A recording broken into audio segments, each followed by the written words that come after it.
అంటే ఎవరికీ నష్టాలు చేయనటువంటి అభిప్రాయాలతో మీ హెల్త్ కోసం, మీ ప్రశాంతత కోసం, మీరు దైవ అనుగ్రహం కోసం మీకు మరొకరికి సంబంధం లేకుండా మీకు సాత్వికంగా మంచి జరగడానికి ఎలాంటి చెడు లేకుండా ఇలా ధ్యానం చేస్తున్నప్పుడు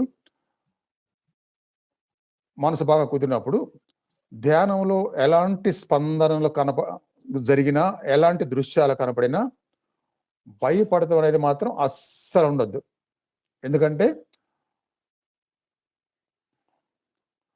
భయపడితే ఏమైద్దంటే ఆ నెక్స్ట్ స్టేజ్ ఏం జరగాలో అది మీకు మంచి జరగబోయేది రెడీగా ఉన్నా సరే అది జరగకుండా అక్కడ ఆగిపోయింది. ఎందుకంటే భయం అనేది కొంచెం రాగానే హార్ట్ బీట్ పెరిగిద్ది, డీప్గా ఉన్న మనస్సు మళ్ళీ బయటకు వచ్చేస్తుంది ఇంకో వేరే ఆలోచనలకి. ఇవన్నీ జరగడానికి కొనసాగే ధ్యానము కొనసాగకుండా ఆగిపోద్ది.